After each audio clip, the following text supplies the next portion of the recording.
Bismillahirrahmanirrahim. Now today we are going to start our another lecture on the topic of protozoa, and in this protozoa we will discuss now trypanosomatids class or the trypanosomatids family. The family of trypanosomatidae consists of two genera, यानी इसमें दो main genera है. Number one is trypanosoma and the second one is leishmania. यानी इसकी सब class या सब group अगर देखें तो इसमें दो जेनेरा हमारे पास आ रहे हैं, एक ट्रिप्नोसोमा और दूसरी लीशमैनिया, जो कि प्रोटोजोन इन्फेक्शन यानी पैरासाइटिक इन्फेक्शन कॉज करती है. These are important pathogens of humans and domestic animals. तो अब ये जो पैथोजेंस हैं, ये जो प्रोटोजोआ हैं, ये सिर्फ ह्यूमन में ही इन्फेक्शन नहीं करते बल्कि डोमेस्टिक एनिमल्स में भी ये इन्फेक्शन कॉज करते हैं. And the disease they cause constitute serious medical and economic problem. तो काफ़ी serious medical और economic problem होता है. मेडिकल प्रॉब्लम यानी डिज़ीज़ की सीरियसनेस और पेशेंट सफ़र करता है. इकोनॉमिक प्रॉब्लम ये कि पेशेंट जो है इससे वर्किंग कंडीशन में नहीं रहता है, यानी अपने जॉब पर काम नहीं कर सकता, जिसकी वजह से जो है वो जब ख़ास तौर से वो लोग जो डेली वेज पे काम करते हैं यानी रोज़ाना की दिहाड़ी पे काम करते हैं, तो उनकी वो डेली वेज या रोज़ाना की दिहाड़ी नहीं बन पाती है, तो फिर वो उनको ये यानी उनकी इनकम नहीं हो पाती, तो इस तरह से उनको इकोनॉमिक लॉसेस भी होते हैं. Because these protozoans have a requirement for hematine obtained from blood, so they are called hemoflagellates. अब क्योंकि इनको आरबीसी चाहिए होता है, इनकी रिक्वायरमेंट में इनके ये, और ये जो है इनको आरबीसी से यानी ब्लड से मिलता है, that is why they are also called haemoflagellates, यानी ये मूव करके आरबीसीज के साथ एडहेयर हो जाते हैं. The life cycle of both genera, यानी ये जो ट्रिप्नोसोमा है और लीशमैनिया दोनों की, involve insects and vertebrate hosts. तो इंसेक्ट्स भी हैं, यानी जैसे हमने मलेरियल पैरासाइट में पढ़ा था कि उसकी लाइफ साइकिल मॉस्किटो और ह्यूमन में होती है, तो इसकी लाइफ साइकिल इंसेक्ट्स और वर्टिब्रेट होस्ट में होती है. अब तमाम वर्टिब्रेट यानी इसमें एनिमल वर्टिब्रेट भी शामिल है including human, and have up to 8 life cycle stages. और इनकी 8 लाइफ साइकिल की स्टेजेस होती हैं. जैसा कि मलेरियल पैरासाइट में 4 स्टेजेस थी, 2 होस्ट में 4 स्टेजेस थे, कि जैसे हमने उसमें देखा था मलेरियल पैरासाइट्स का कि वो एनोफ्लीज के मिडगट में जो है वो ग्रो करते हैं. एक लाइफ साइकिल का पार्ट ये हो गया. दूसरा पार्ट ये हो गया कि वो सलाइवा पर मूव कर गए. तीसरा पार्ट हो गया ह्यूमन बॉडी में एंटर हुए और फिर वहाँ से लिवर में चले गए, फिर लिवर से वो आरबीसीज में चले गए. तो इस तरह से उसके जो स्टेजेस हैं लाइफ साइकिल के, वो इस तरह से 4 हैं. लेकिन इसमें ट्रिप्नोसोमाटाइड्स में 8 लाइफ साइकिल स्टेजेस हैं, और इसी वजह से ये which differ in the placement and origin of the flagellum, यानी ये कि जो जिस जगह ये मौजूद हैं उस वक्त लाइफ साइकिल के, तो वहाँ पे उस लिहाज से अपने आप को उसकी मॉर्फोलॉजी में चेंज आ जाता है, यानी डिफ़र करते हैं. और फिर फ्लैजिला की अगर ज़रूरत होगी तो वो उस वक्त अपनी सरफेस पर डेवलप कर लेंगे, नहीं होगी तो फ्लैजिला उस वक्त उसकी सरफेस पर डेवलप नहीं होगा. Trypanosomatids have a unique organelles called the kinetoplast. तो ये जो काइनेटोप्लास्ट हैं ये हमने पहले भी पढ़ा था कि ये प्रोटोजोआ में मौजूद होते हैं, और ये माइटोकॉन्ड्रिया का रिप्लेसमेंट होते हैं, यानी माइटोकॉन्ड्रिया जो कि एनर्जी हाउस या power house of the cells होते हैं. तो क्योंकि इसमें माइटोकॉन्ड्रिया इमैच्योर होता है और वो उस तरह का काम नहीं करता जैसा कि ह्यूमन इंडिविजुअल में माइटोकॉन्ड्रिया काम करता है, तो फिर उसकी जगह यहाँ पे काइनेटोप्लास्ट होता है और हाइड्रोजनोसोम्स होते हैं जो कि माइटोकॉन्ड्रिया का काम यानी एनर्जी प्रोडक्शन करते हैं. This appear to be a special part of mitochondrion and is rich in DNA. यानी काइनेटोप्लास्ट में ऐसे कंपोनेंट्स होते हैं जो माइटोकॉन्ड्रिया का काम करते हैं, और इसमें डीएनए भी इस सेल का मौजूद होता है. Now 2 types of DNA molecules, maxi circles and mini circles are available in these trypnosomatides. तो ये जो डीएनए मॉलिक्यूल हैं 2 तरह के होते हैं, एक कहलाता है मैक्सी सर्किल, दूसरा कहलाता है मिनी सर्किल. मैक्सी सर्किल जो है जो डीएनए का पार्ट है वो क्या करता है, encode mainly certain important mitochondrial enzymes. इसमें कुछ इंपॉर्टेंट माइटोकॉन्ड्रियल एंजाइम्स हैं जो कि मेटाबॉलिक एक्टिविटी के लिए ज़रूरी होते हैं. जबकि मिनी सर्किल जो है वो किस काम के लिए रिस्पॉन्सिबल है, तो इस serve a function in the process of RNA editing, यानी आरएनए की एडिटिंग करनी हो उसके लिए, and have been found in kinetoplast, जो कि हम ऑलरेडी पढ़ चुके हैं कि ये जो कंपोनेंट होते हैं ये काइनेटोप्लास्ट में मेटाबॉलिक एक्टिविटी के लिए मौजूद होते हैं. Replication of trypanosomatids occur by a single or multiple fissions, यानी सिंगल फिशन भी हो सकता है और मल्टीपल फिशन भी हो सकता है। सिंगल फिशन ये है कि एक सेल से 2 सेल बन गए, मल्टीपल फिशन ये है कि एक सेल से 3 सेल बन गए, 4 सेल बन गए, 5 सेल बन गए, एट ए टाइम 6 सेल बन गए। तो दोनों तरह की इसमें मल्टीप्लिकेशन होती है। अच्छा, उसमें ये होगा जब इसकी मल्टीप्लिकेशन होगी, फिशन होगा, तो first the kinetoplast will divide, then the nucleus will divide and finally the cytoplasm will divide, यानी जो सेल्स जो होंगे वो उसमें ये डिवाइड होना शुरू हो जाएंगे और फिर वो हर इंडिविजुअल जो होगा वो काइनेटोप्लास्ट न्यूक्लियस ऑफ साइटोप्लाज्म जो होगा वो एक इंडिविजुअल प्रोटोजोआ बन जाएगा। There are 4 major diseases associated with this group, यानी इससे देखा जाए तो 4 मेन डिजीजेस इस ग्रुप में मौजूद हैं जो कि इन्फेक्शन कॉज करती हैं। First is the Chagas disease is cause by trypanosoma cruzi. तो चेगास डिजीज़ जो होती है वो ट्रिप्नोसोमा क्रूजी से होती है। अच्छा, ये जो चेगास डिजीज़ क्या है इसको अभी हम डिटेल में पढ़ते हैं अगली स्लाइड से। इसके अलावा स्लीपिंग सिकनेस होती है which is also called trypanosomiasis, is associated with trypanosoma brucei. तो ये जो स्लीपिंग सिकनेस है जिसको अफ्रीकन ट्रिप्नोसोमियासिस कहते हैं, ये जिस प्रोटोजोआ से होती है उसका नाम है ट्रिप्नोसोमा ब्रोसी, ये इससे होती है। और ये स्लीपिंग सिकनेस इसलिए कहलाती है कि इसमें नींद बहुत आती है पेशेंट को और ब्रेन इन्फेक्टेड होता है, और ये अफ्रीका में ज़्यादा कॉमन है तो इसलिए वजह से इसको अफ्रीकन ट्रिप्नोसोमियासिस भी कहा जाता है। इसके अलावा क्यूटेनियस एंड म्यूकोक्यूटेनियस लीशमैनियासिस भी होता है, are cause by range of species including, यानी बहुत सारी स्पीशीज़ हैं जो कि क्यूटेनियस और म्यूकोक्यूटेनियस यानी स्किन पर लीशमैनिया इन्फेक्शन कॉज करती हैं, यानी ये वाला प्रोटोजोआ इन्फेक्शन कॉज करती हैं। इसमें जो स्पीशीज़ कॉज करती हैं उसमें है Leishmania tropica, Leishmania major, Leishmania mexicana, Leishmania amazonensis and Leishmania braziliensis. और जो इसके अलावा जो चौथी टाइप है वो है, ये तीसरी हो गई, चौथी टाइप मेजर टाइप क्या है, विसेरल लीशमैनियासिस। विसेरल जो होता है ये हमारी एब्डोमेन के अंदर होता है, तो ये that's it why this is called visceral leishmaniasis which is also known as kala azar, is typically caused by Leishmania donovani. और ये जिस स्पीशी से हो रहा है उस स्पीशी का नाम है लीशमैनिया डेनोवेनी। तो इस तरह से ये 4 मेजर टाइप की जो है वो ट्रिप्नोसोमाटाइड्स डिजीज़ होती हैं, जिसमें लीशमैनिया की 2 हैं और ट्रिप्नोसोमा की 2 हैं। तो इस तरह से हम इसको क्लासीफाई कर रहे होते हैं। अब हम आते हैं Chagas disease which is also called American trypanosomiasis. क्यों कह रहे हैं अमेरिकन ट्रिप्नोसोमियासिस? क्योंकि अमेरिका में ये ज़्यादा पाई जाती है, अमेरिकन जो सब कॉन्टिनेंट है उसमें ज़्यादा है।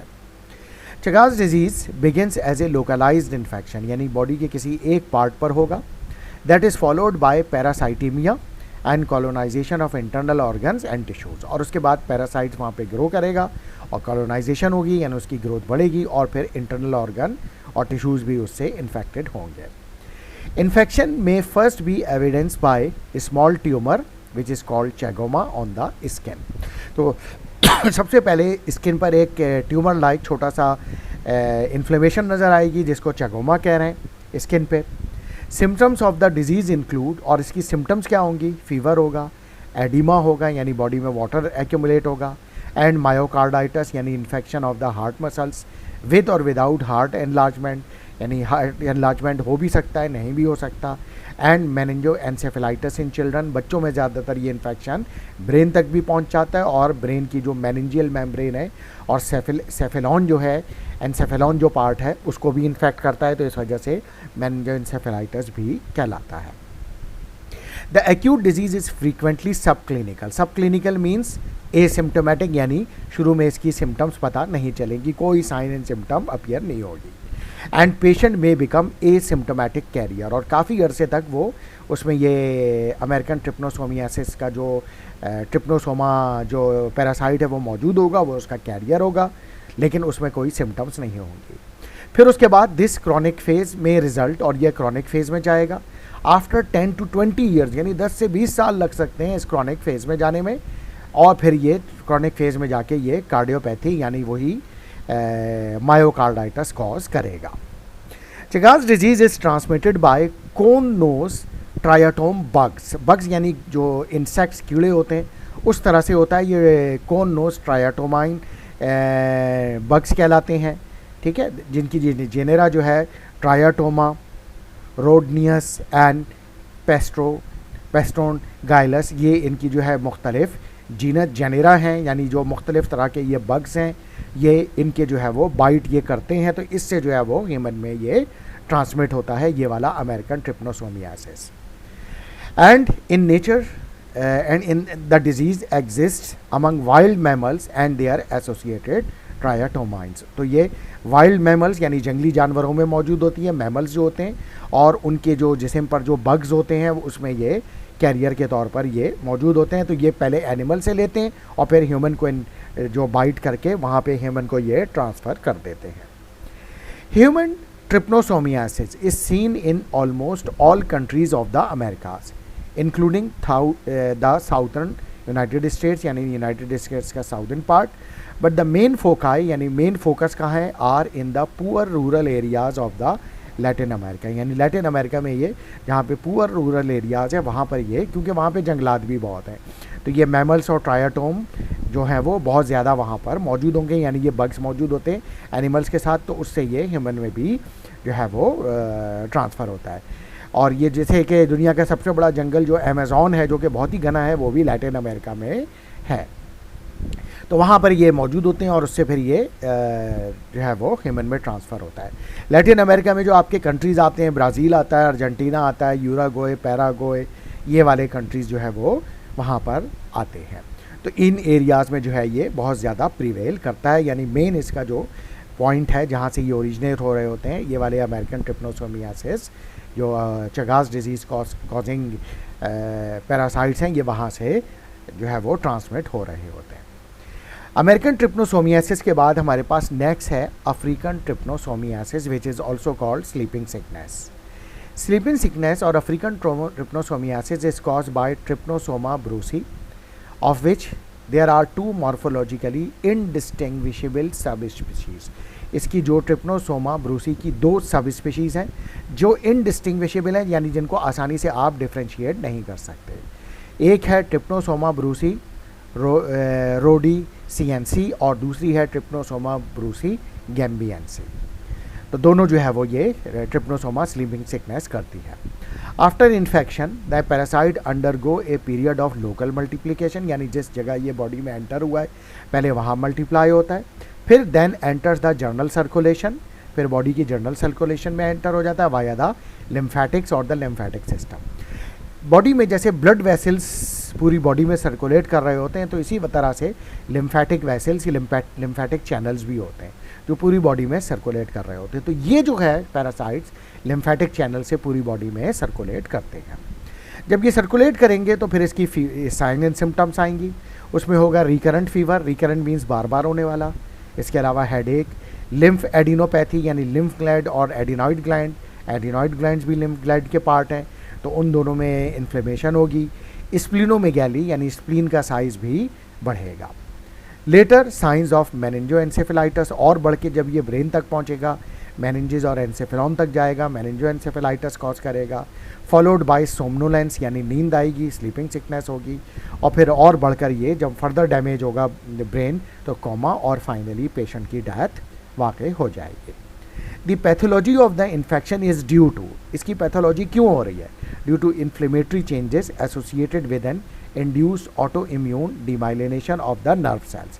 तो जो माइलिन शीथ होती है नर्व सेल्स में, वो उसके अगेंस्ट एंटीबॉडीज़ बन जाएंगी और वो एंटीबॉडीज़ जो होंगी वो माइलिन शीथ को जो है वो डैमेज कर देंगी, तो उसकी वजह से ये एक्शन पोटेंशियल का जो पूरा प्रोसेस है ये काम नहीं करेगा बॉडी में सही तरीके से, जिसकी वजह से जो है वो फिर ये पेशेंट जो होगा उसको स्लीपिंग होगी, स्लीपिंग सिकनेस होगी, और जब ये डीमाइलिनेशन होगी तो कोमा में हो जाएगा, और जब डीमाइलिनेशन बहुत ज़्यादा हो जाएगी तो फिर फाइनली पेशेंट की डेथ हो जाएगी। अच्छा, ये ऑटो इम्यून डीमाइलिनेशन का मतलब ये है कि जो एंटीबॉडी दरअसल ट्रिप्नोसोमा के अगेंस्ट बन रही होंगी, तो ट्रिप्नोसोमा की प्रोटीन जो होंगी वो माइलिन प्रोटीन से मैच करती होंगी, तो और जो एंटीबॉडी होंगी वो ना सिर्फ ट्रिप्नोसोमा को किल करेंगी बल्कि वो माइलिन शीथ को भी यही समझेंगी कि ये भी ट्रिप्नोसोमा है, क्योंकि दोनों की प्रोटीनिक कैरेक्टर मैच करती होंगी, तो इसी वजह से माइलिन शीथ को भी वो एंटीबॉडीज़ डैमेज कर रही होंगी और उसी वजह से सोमनोलेंस, कोमा और डेथ वाकई हो जाएगी। इसके बाद है ये दोनों ट्रिप्नोसोमियासिस करने के बाद अब हम लीशमैनिया पे आ रहे हैं। तो लीशमैनिया की एक टाइप है cutaneous and mucocutaneous leishmaniasis. Leishmaniasis is the term used for the disease caused by a species of genus Leishmania and जो कि ट्रांसमिट हो रही है transmitted by the bite of the infected sand fly. So sand fly एक special type की मक्खी है जो इसमें जो ये कैरी कर रही होती है लीशमैनिया का ऑर्गेनिज्म, और जब ये बाइट करती है तो फिर ये ह्यूमन बॉडी में ये इन्फेक्शन जो होगा ये पैरासाइट ट्रांसफ़र कर दी जाएगी। तो जहाँ से बाइट करेगी वहाँ पर एक लीजन होगा, यानी छोटा सा जख्म होगा। The lesion of the cutaneous and mucocutaneous leishmaniasis are localize to the skin and mucous membrane. तो ये शुरू में तो लोकलाइज यानी स्किन और म्यूकस मेम्ब्रेन तक ही रहेगा ये। हाँ, अब अगर ये यहाँ से स्प्रेड करेगा तो फिर ये विसरल पार्ट यानी एब्डोमेन में जाएगा। Visceral leishmaniasis is much more severe disease, क्योंकि उसमें फिर सिस्टमिक इन्फेक्शन भी हो जाएगा और which involves the entire reticulo endothelial system, यानी जिसमें पूरा बॉडी का इम्यून सिस्टम भी इन्वॉल्व हो जाएगा और इम्यून सिस्टम भी सफ़र करेगा। Cutaneous leishmaniasis appear 2 to 3 weeks after the bite of an infected sand fly. तो क्यूटेनियस इन्फेक्शन जो होगा स्किन पे वो लीशमैनिया का 2 से 3 हफ्ते के बाद जो होगा वो अपीयर होगा बाइट करने के बाद सैंड फ्लाई के। और अपीयर होगा स्मॉल क्यूटेनियस पैप्यूल, यानी स्किन पर छोटे छोटे पैप्यूल यानी दाने बन जाएंगे जो कि इन्फ्लेम्ड होंगे। दिस स्लोली डेवलप्स, तो ये पैप्यूल स्लोली डेवलप्स होंगे एंड ऑफन बिकम अल्सरेटेड, फिर अल्सर हो जाएगा इसमें, एंड डेवलप सेकेंडरी इन्फेक्शन, और इन अल्सर्स में फिर और कोई सुपर इन्फेक्शन यानी कोई और बैक्टीरियल वायरल इन्फेक्शन भी हो सकता है। सेकेंडरी और डिफ्यूज लीजन्स में डेवलप, फिर उसके बाद ये लीजन्स और बढ़ेंगे।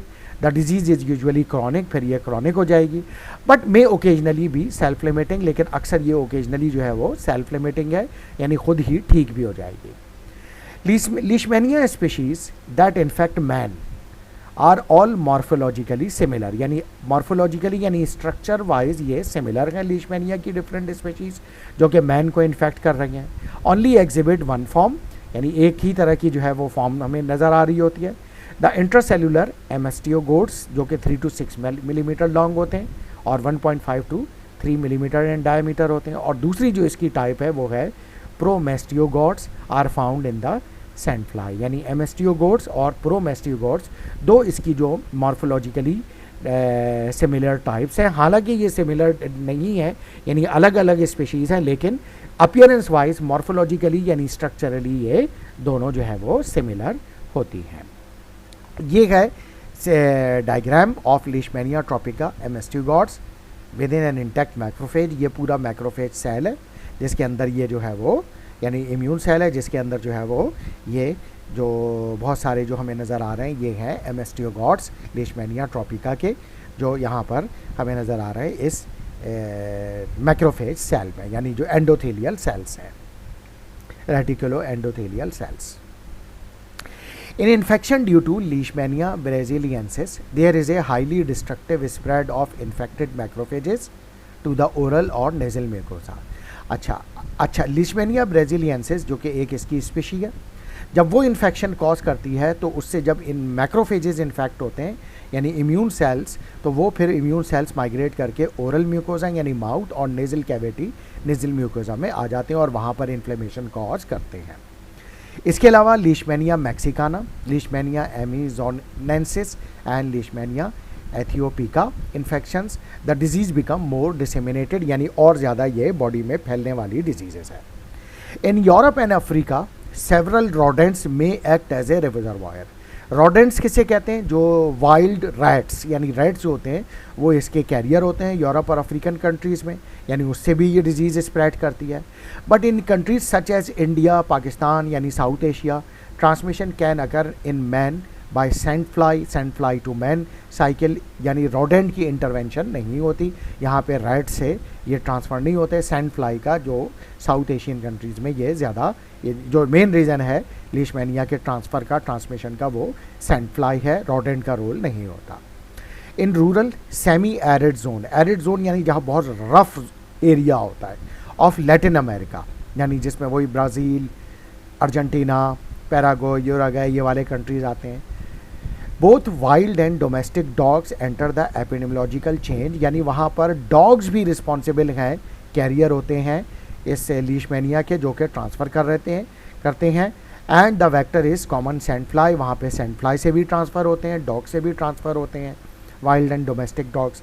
अच्छा, जो सैंड फ्लाई वहाँ रिस्पॉन्सिबल है उसका नाम है Lutzomyia longipalpis, which is abundant in and around the houses, यानी ये वाली सैंड फ्लाई वहाँ पर हाउसेज के में बहुत ज़्यादा होती है, तो उससे जो है ये फिर लीशमैनिया ट्रांसफ़र होता है।